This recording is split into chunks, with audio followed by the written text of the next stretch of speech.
Opa, amigos do esporte, um grande abraço, uma ótima quinta-feira para todos vocês, hein? A Inter volta a campo hoje pelo Campeonato Paulista, a gente já estava com saudade, né?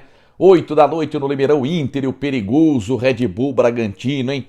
Jogo válido pela quinta rodada. A Inter em 4 partidas somou apenas 3 pontos, que foi a vitória contra o Novo Horizontino por 1-0. São 3 derrotas, né? A derrota para a Ferroviária por 1-0 em Campinas, para o São Paulo 4-0, no último jogo para o Mirassol pelo placar de 1-0. E neste ato de jogos aí, o técnico da Inter, o Thiago Carpini, acabou perdendo o zagueiro Léo Silva com uma pequena fratura no pé, perdeu Ferrugem desligado do elenco por conta de uma contusão na coxa, perdeu Spirituales, que deve voltar apenas a treinar na semana que vem. Então a Inter deve ter o Renan Fonseca na zaga como novidade. A Inter com Rafael Pinho no gol, Matheus Alexandre e o Bruno Xavier nas alas, Renan Fonseca e Thalisson no miolo de zaga. Nos dois volantes, o David e o Igor Henrique, o Thiaguinho deve assumir a vaga do Charles com o Rondinelli na armação. E na frente, Lucas, Batatinha e Roger. A gente só não sabe o time que o Bragantino vai colocar em campo, né? São duas equipes que o técnico Maurício Barbieri vem atuando, né? Colocou o time reserva contra o São Bento em Sorocaba no sábado, venceu pelo placar de 2-1 de virada, gol do Ítalo no fim da partida. 5 titulares entraram na etapa complementar, né? Claudinho, Edmar, Ricardo Hiller, Arthur e o próprio Ítalo, né?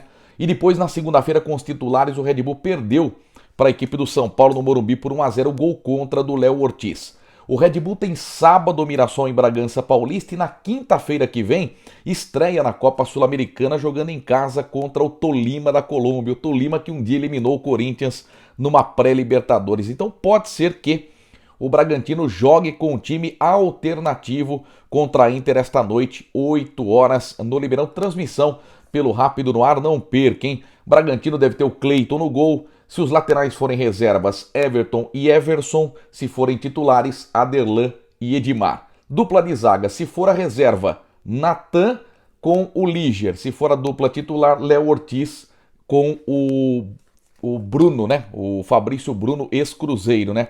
Aí no meio campo, se forem os titulares, Ricardo Hiller, Raul, Lucas Evangelista e Claudinho.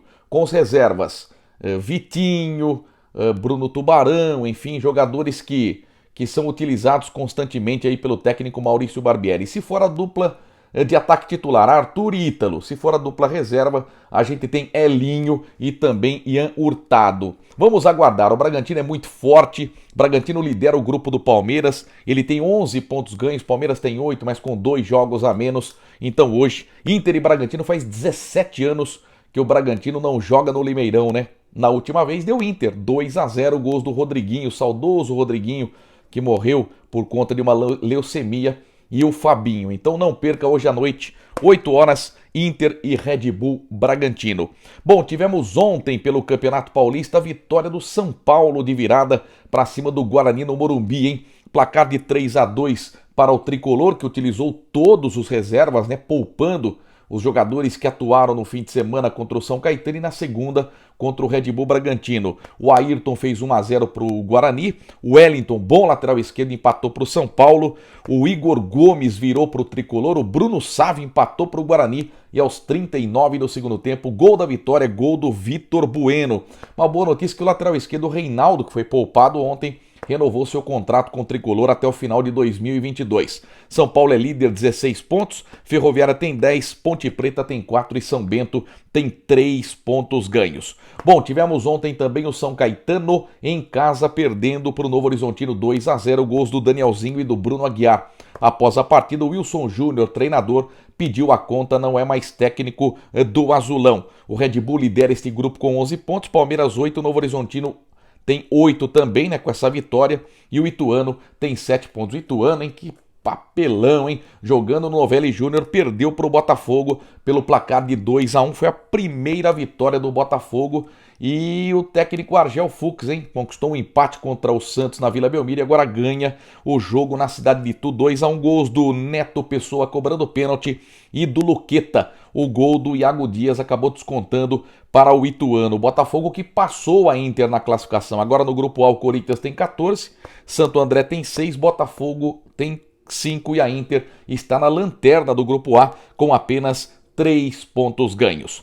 Bom, vamos falar de Libertadores da América. O Grêmio deu adeus em a fase de grupos, jogando na pré-Libertadores, jogo de volta contra o Independiente Del Valle. Vitória do time equatoriano por 2-1, repetindo o placar do primeiro jogo no Defensores del Chaco, no Paraguai.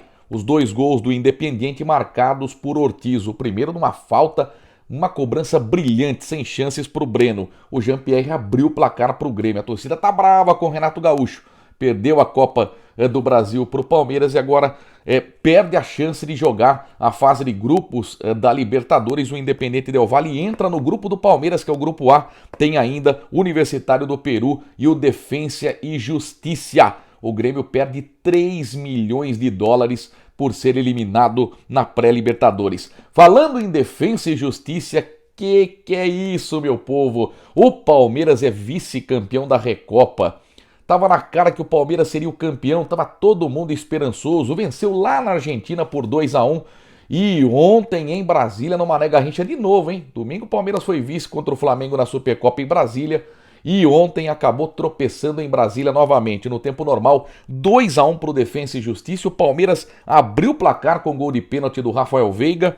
O Brian Romero empatou e o Benítez, aos 47 do segundo tempo, fez o gol da vitória do time argentino. Aí teve a prorrogação. O Gustavo Gomes teve a chance de dar o título ao Palmeiras, desperdiçou um pênalti, recuou para o goleiro, né?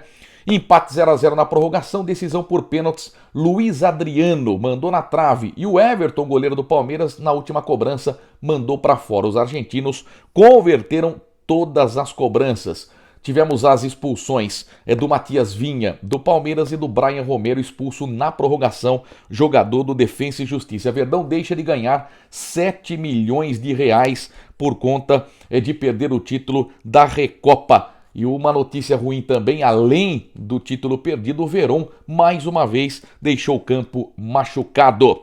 Bom, vamos com a Copa do Brasil, 3 jogos ontem, América Mineiro e Ferroviário do Ceará 1-1 no tempo normal, o Coelho ganhou nos pênaltis. ABC e Botafogo 1-1 no tempo normal, o time do ABC ganhou nos pênaltis 4-1. E o Cruzeiro ganhou com gol no segundo tempo, 1 para o Cruzeiro, 0 para o América de Natal, jogando fora de casa. Champions League, o River Plate, o Real Madrid acabou avançando, né? O Real Madrid empatou com o Liverpool 0-0, tinha vencido o primeiro jogo por 3-1, avançou para as semifinais. E também o Manchester City, com gol do Foden, acabou ganhando do Borussia Dortmund 2-1 e também avançou. Para completar o nosso noticiário esportivo, tivemos a decisão da Champions League das Américas de basquete e o Flamengo foi o campeão. 84-80 sobre o Real Estelí, jogo na Nicarágua, diante de 5 mil torcedores, hein? Lá foi permitida a entrada do público. E na Superliga de Vôlei, primeiro jogo da final, a Superliga masculina, Taubaté ganhou de Minas 3-2. Certo? Amanhã a gente volta com mais um Boletim Esportivo e tomara com notícias positivas, que a Inter tenha conquistado um ótimo resultado diante do Red Bull Bragantino, porque domingo, 8 da noite, tem o Santos na Vila Belmiro. Forte abraço a todos, amanhã a gente volta. Edmar Ferreira é Pimba.